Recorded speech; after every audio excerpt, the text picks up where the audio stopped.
எல்லோருக்கும் வணக்கம்.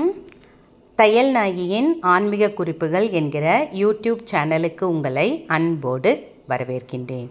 நல்லதை நினைப்போம், நல்லதை நடக்கும்னு சொல்லி இந்த பதிவை நான் ஆரம்பிக்கிறேன்.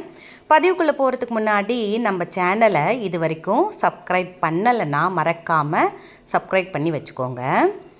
அப்படியே லைக் பட்டனையும் கிளிக் பண்ணிங்கன்னா எல்லோருக்கும் இந்த வீடியோ சென்றடையும்.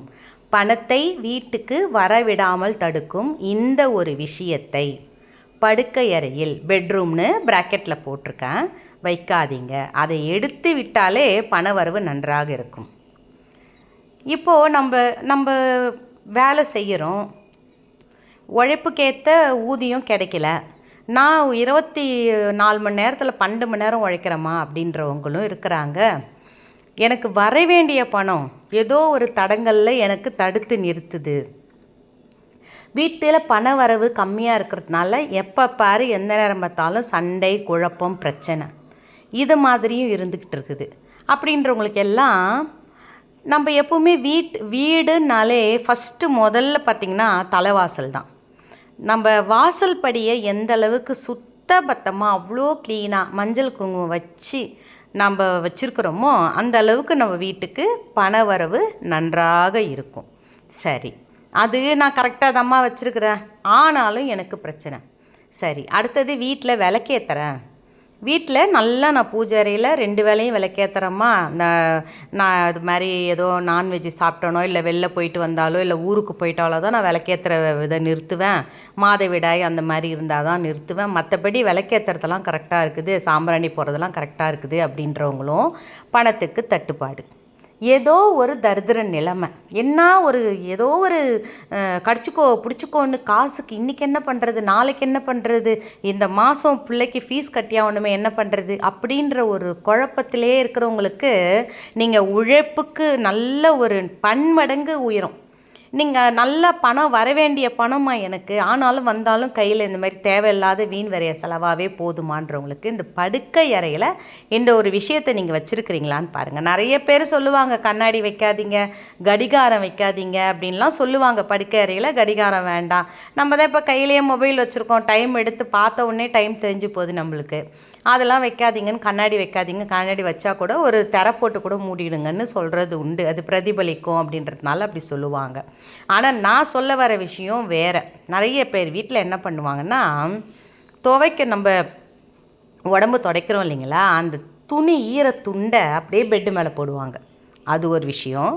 அடுத்தது அதை எடுத்து காய வைக்க வேண்டிய இடத்துல காய வைக்கிறேன்ற பேரில் அந்த பெட்ரூம் கதவில் காய போட்டுருவாங்க. அது இன்னும் 2வது விஷயம்.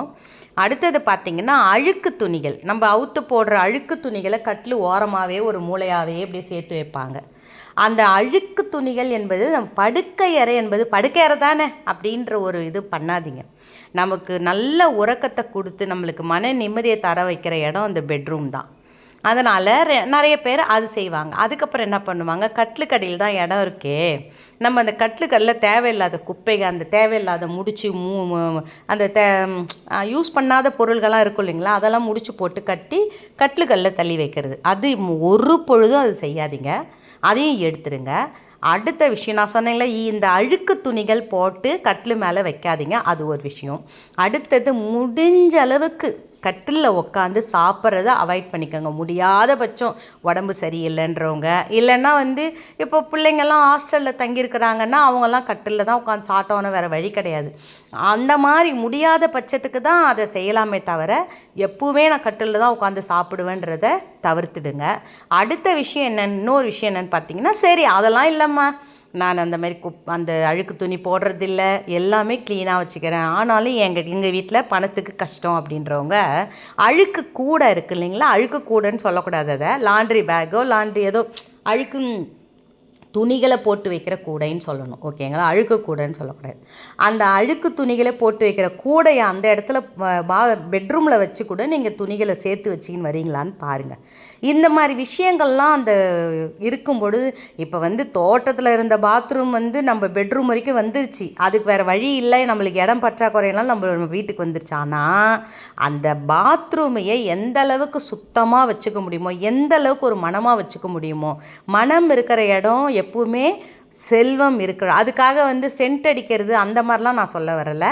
ஒரு ஒரு சோப்பு வாசனையோ ஏதோ ஒரு மனம் அந்த வீட்டில் இருக்கிறது. சாம்பிராணி காட்டும் போது பாத்ரூம்லேயும் காட்டுங்கப்பா.